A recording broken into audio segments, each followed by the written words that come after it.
اور ہم نے داؤد اور سلیمان کو علم بخشا، اور انہوں نے کہا کہ اللہ کا شکر ہے جس نے ہمیں اپنے بہت سے مومن بندوں پر فضیلت دی۔ اور سلیمان داؤد کے قائم مقام ہوئے اور کہنے لگے کہ لوگوں، ہمیں اللہ کی طرف سے پرندوں کی بولی سکھائی گئی ہے اور ہر چیز عنایت فرمائی گئی ہے، بے شک یہ اس کا خاص فضل ہے۔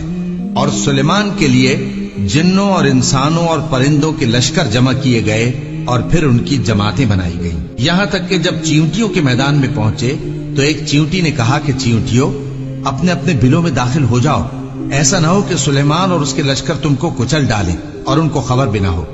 تو وہ اس کی بات سے ہنس پڑے اور کہنے لگے کہ اے پروردگار، مجھے توفیق عنایت کر کہ جو احسان تو نے مجھ پر اور میرے ماں باپ پر کیے ہیں ان کا شکر کروں اور ایسے نیک کام کروں کہ تو ان سے خوش ہو جائے، اور مجھے اپنی رحمت سے اپنے نیک بندوں میں داخل فرما۔ اور جب انہوں نے پرندوں کا جائزہ لیا تو کہنے لگے، کیا سبب ہے مجھے ہدہد نظر نہیں آتا؟ کیا کہیں غائب ہو گیا ہے؟ میں اسے سخت سزا دوں گا یا ذبح کر ڈالوں گا یا میرے سامنے اپنی بے قصوری کی واضح دلیل پیش کرے۔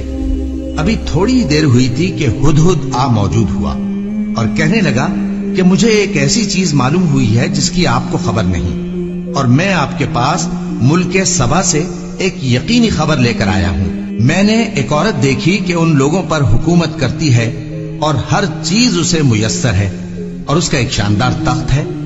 میں نے دیکھا کہ وہ اور اس کی قوم اللہ کو چھوڑ کر آفتاب کو سجدہ کرتے ہیں، اور شیطان نے ان کے اعمال انہیں آراستہ کر دکھائے ہیں اور ان کو رستے سے روک رکھا ہے، پس وہ رستے پر نہیں آتے اور نہیں سمجھتے ہیں کہ اللہ کو جو آسمانوں اور زمین میں چھپی چیزوں کو ظاہر کر دیتا اور تمہارے پوشیدہ اور ظاہر اعمال کو جانتا ہے، کیوں سجدہ نہ کریں؟ اللہ کے سوا کوئی عبادت کے لائق نہیں، وہی عرش عظیم کا مالک ہے۔ سلیمان نے کہا، اچھا، ہم دیکھیں گے تو نے سچ کہا ہے یا تو جھوٹا ہے۔ یہ میرا خط لے جا اور اسے ان کی طرف ڈال دے، پھر ان کے پاس سے ہٹ جانا اور دیکھنا کہ وہ کیا جواب دیتی ہیں۔ ملکہ نے کہا کہ دربار والوں، مجھ تک ایک نامہ گرامی پہنچایا گیا ہے، وہ سلیمان کی طرف سے ہے، اور مضمون یہ ہے کہ شروع اللہ کا نام لے کر جو بڑا مہربان نہایت رحم والا ہے، بعد اس کے یہ کہ مجھ سے سرکشی نہ کرو اور مطیع و فرما بردار ہو کر میرے پاس چلے آؤ۔ خط سنا کر کہنے لگی کہ اے اہل دربار، میرے اس معاملے میں مجھے مشورہ دو، جب تک کہ تم حاضر نہ ہو اور صلاح نہ دو میں کسی کام کا فیصلہ نہیں کیا کرتی۔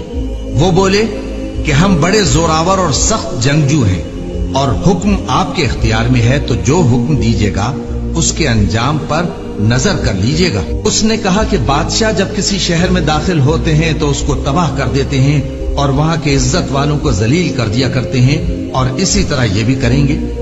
اور میں ان کی طرف کچھ تحفہ بھیجتی ہوں اور دیکھتی ہوں کہ قاصد کیا جواب لاتے ہیں۔ پس جب قاصد سلیمان کے پاس پہنچا تو سلیمان نے کہا، کیا تم مجھے مال سے مدد دینا چاہتے ہو؟ سو جو کچھ اللہ نے مجھے عطا فرمایا ہے وہ اس سے کہیں بہتر ہے جو تمہیں دیا ہے۔ حقیقت یہ ہے کہ اپنے تحفے سے تم ہی خوش ہوتے ہوگے۔ ان کے پاس واپس جاؤ، اب ہم ان پر ایسے لشکر لے کر حملہ کریں گے جن کے مقابلے کی ان میں طاقت نہ ہوگی، اور ان کو وہاں سے بے عزت کر کے نکال دیں گے اور وہ ذلیل ہوں گے۔ سلیمان نے کہا کہ اے دربار والو، کوئی تم میں ایسا ہے کہ قبل اس کے کہ وہ لوگ فرما بردار ہو کر ہمارے پاس آئیں، ملکہ کا تخت میرے پاس لے آئے؟ جنات میں سے ایک قوی ہیکل جن نے کہا کہ قبل اس کے کہ آپ اپنی جگہ سے اٹھیں میں اس کو آپ کے پاس لا حاضر کرتا ہوں، اور مجھے اس پر قدرت بھی حاصل ہے اور امانت دار بھی ہوں۔ ایک شخص جس کو کتاب الہی کا علم تھا کہنے لگا کہ میں آپ کی آنکھ کے جھپکنے سے پہلے پہلے اسے آپ کے پاس حاضر کیے دیتا ہوں۔ جب سلیمان نے تخت کو اپنے پاس رکھا ہوا دیکھا تو کہا کہ یہ میرے پروردگار کا فضل ہے تاکہ مجھے آزمائے کہ میں شکر کرتا ہوں یا کفران نعمت کرتا ہوں، اور جو شکر کرتا ہے تو اپنے ہی فائدے کے لیے شکر کرتا ہے، اور جو ناشکری کرتا ہے تو میرا پروردگار بے نیاز ہے، کرم کرنے والا ہے۔ سلیمان نے کہا کہ ملکہ کے امتحان عقل کے لیے اس کے تخت کی صورت بدل دو، دیکھیں کہ وہ سوج رکھتی ہے یا ان لوگوں میں سے ہے جو سوج نہیں رکھتے۔ پھر جب وہ آ پہنچی تو پوچھا گیا کہ کیا آپ کا تخت بھی اسی طرح کا ہے؟ اس نے کہا کہ یہ تو گویا ہو بہو وہی ہے، اور ہم کو اس سے پہلے ہی سلیمان کی عظمت و شان کا علم ہو گیا تھا اور ہم فرما بردار ہیں۔ اور وہ جو اللہ کے سوا دوسروں کی پرستش کرتی تھی، سلیمان نے اس کو اس سے منع کیا کہ وہ کافروں میں سے تھی۔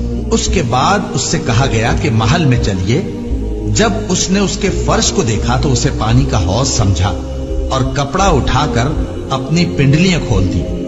سلیمان نے کہا، یہ ایسا محل ہے جس کے نیچے بھی شیشے جڑے ہوئے ہیں۔ وہ بول اٹھی کہ پروردگار، میں اپنے آپ پر ظلم کرتی رہی تھی اور اب میں سلیمان کے ساتھ اللہ رب العالمین پر ایمان لاتی ہوں۔